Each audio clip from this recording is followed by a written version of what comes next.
디모데후서 3장 14절을 두 번 읽도록 하겠습니다. 시작. 그러나 너는 배우고 확실한 일에 거하라. 내가 네게서 배운 것을 알며.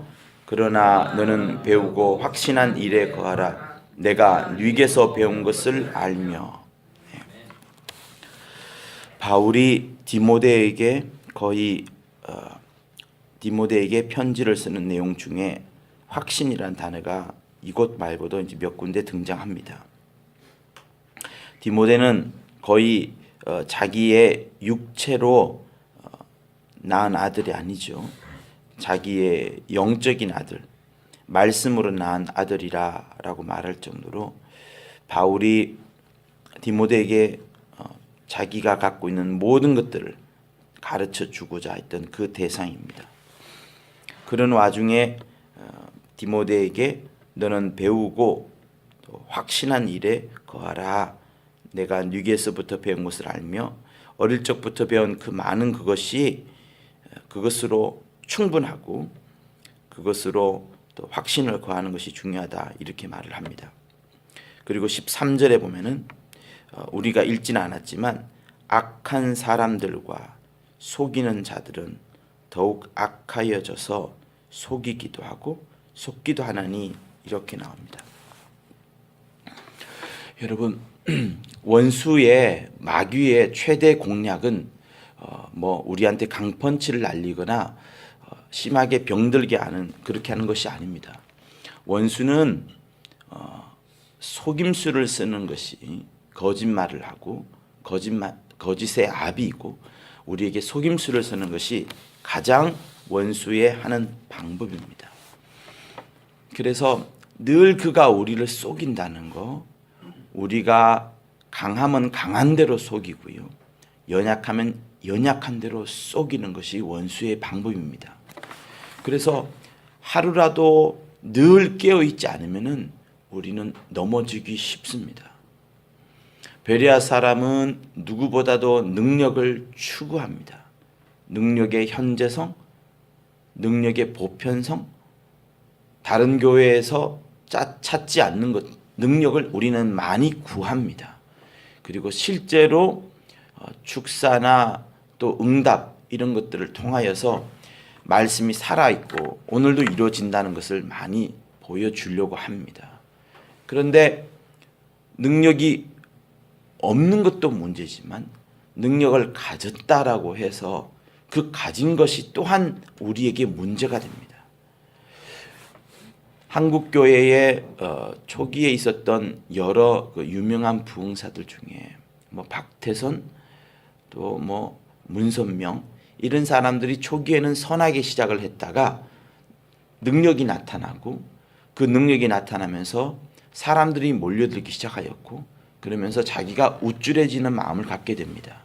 그때에 원수가 틈을 타게 되었고, 그의 능력이 높아진 것을 틈을 타서 원수가 그가 하나님인 것처럼, 그가 사람임에도 불구하고 거의 많은 사람들을 군림하는 교주처럼 행하게 되었고, 결국에 다른 길로 벗어나게 되었습니다. 그것뿐만 있는 것이 아니고, 물질이 없던 사람이 주의 일을 하기 위하여서 많은 물질을 구합니다. 그러다가 물질을 많이 얻게 되죠. 없을 때에도 원수가 틈을 타서 그의 연약함, 부족함, 물질 없음에 대해서 한탄하게끔 하고 힘들게 만들었다가 하나님이 응답을 주셔서 물질을 많게 해주셨습니다. 물질의 복을 주었습니다. 그러다가 물질의 복이 많아져서 그의 교만함을 틈을 탄 원수가 그를 높여버렸고, 그러면서 하나님과 멀어지게 된 교회들이 또한 있습니다. 그래서 우리는 있으나 없으나, 가졌으나 못 가졌으나 늘 깨어있지 않으면 굉장히 위험한 것이 우리의 신앙생활입니다. 왜? 원수는 끊임없이 우리를 속이려 하는 거거든요. 그 속이는 방법 중에 여러 가지가 있겠습니다만 오늘은 두 가지 정도를 먼저 한번 생각을 해보면, 첫 번째는 망각이라는 게 있습니다. 우리가 과거에 자기가 잘못한 것에 대해서 망각해버리면 그 과거에 잘못한 길로 다시 돌아가게 됩니다. 그래서 내가 하나님 앞에 받은 은혜가 있고 하나님께서 지워주었던 나의 죄에 대해서 깊이 생각을 하고 또 그것을 풍성하게 깨닫고 그러지 않으면 다시 그 죄로 돌아갈 수가 있습니다. 그 내가 옛날에 지었던 죄에 대해서 망각하지 말아야 되는데 그 죄를 지음으로 인해서 얼마나 많은 사람들에게 상처를 주고 심지어 자기 자신에게도 실망했다는 것을 망각하지 말아야 되는데 원수는 망각으로 이끕니다. 그래서 하나님의 말씀을 듣고서 내 죄를 깨달았을 때에 다시는 그 죄를 짓지 않도록 끊임없이 그 죄에 매달리라는 것이 아니라 다시는 그 죄를 짓지 않도록 하는 것이 필요합니다. 그래서 말씀으로 그것을 깨닫고 말씀으로 깨달은 그것을 갖고 다시 한번 이 기도를 통하여서 깊이 기도하는 것이 또한 필요합니다. 다시는 그런 죄를 짓지 말아야지. 그때 내가 받았던 상처와 그때 받았던 다른 사람의 충격이 얼마나 큰지 알고 있으니 이것을 잊지 않도록 망각하지 않도록 하는 것이 또한 필요합니다. 그런데 우리가 만약에 그 죄에만 계속해서 빠져 있다면 역시 이것도 원수의 꿰매 넘어가서 계속해서 흔들리게 되는 거죠. 나는 죄인이야, 나는 죄인이야. 이런 것에서부터 빨리 벗어나는 것이 필요합니다. 그리고 두 번째는 왜곡이라는 것이 있어요. 우리가 하나님의 말씀을 읽지만은요, 또 하나님의 말씀을 듣지만 이때 어떤 말씀을 정확하게 듣는 것이 굉장히 중요합니다. 우리가 율법의 시대를 거쳐와서 복음의 시대로 들어왔습니다. 어제 설교 때 우리가 들은 것처럼 가장 선한 분이셨던 유일한 선하신 분이셨던 분이 이 세상 악에 의해서 십자가에 달리셨습니다. 선과 악이 만났던 장면이 십자가인 거죠. 가장 선한 사람이 가장 악한 십자가에 달려서 돌아가심으로 선과 악, 선악의 시대는 마감을 하고 그 이후부터는 믿음의 시대가 되었다. 믿음이 출발하는 시대가 되었다라고 시몬에게 우리는 어제 말씀을 들었습니다. 그래서 지금부터는 얼마나 믿음을 갖느냐. 하나님이 살아계시고 하나님이 상 주시고 하나님이 함께 하신다는 것을 얼마나 믿느냐는 것이 중요하지, 선악이라는 기준을 갖고 판단하게 되면 지금도 판단하게 되고 설교도 판단하게 되고 모든 사람을 판단하게 되니 이제는 구약의 시대를 접고 신약의 시대로 들어가자라는 것이 어제의 메시지 중에 또한 중요한 부분이었습니다. 그런데 원수는 그런 믿음이란 부분을 쓱 감추고 누구나 다 생각할 수 있는, 누구나 다 꼬집을 수 있는, 세상 사람도 능히 판단할 수 있는 선악이라는 구도로, 양심이라는 구도로, 아니면 율법이라는 구도로 사람들을 보게 만드니 여러분 심각한 왜곡이, 믿음에 대한 왜곡의 현상이 발생을 하는 겁니다. 누구든지 선악이라는 것으로 말을 하면 이 자리에서 판단할 수 있을 겁니다. 그러나 믿음이라는 것은 아무도 판단할 수가 없어요.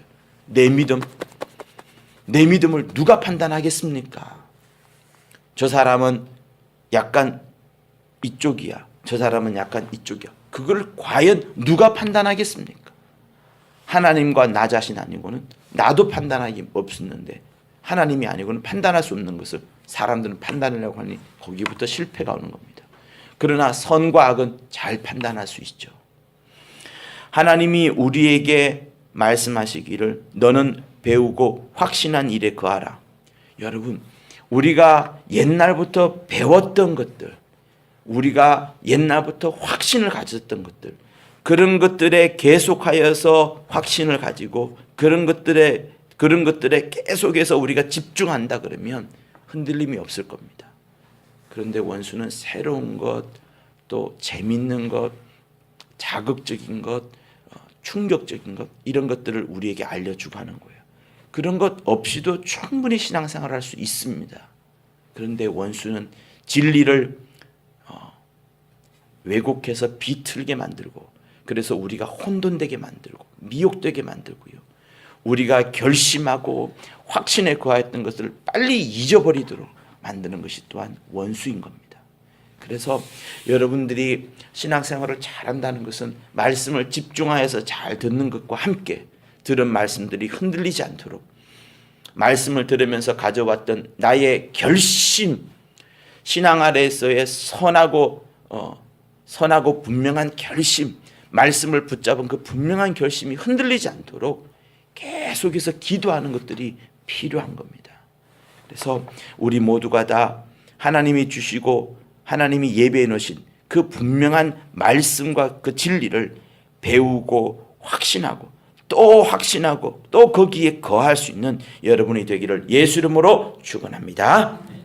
하나님 아버지, 하나님이 주신 메시지와 하나님이 주신 말씀에 확신에 거하고 그 속에 더 집중하고 또 그 집중한 말씀이 우리 삶 가운데 또 역사되어지도록 또한 기도하는 우리 청년들 다 되게 도와주시옵소서. 한 주간을 주께 맡겨드리며 예수 이름으로 기도합니다.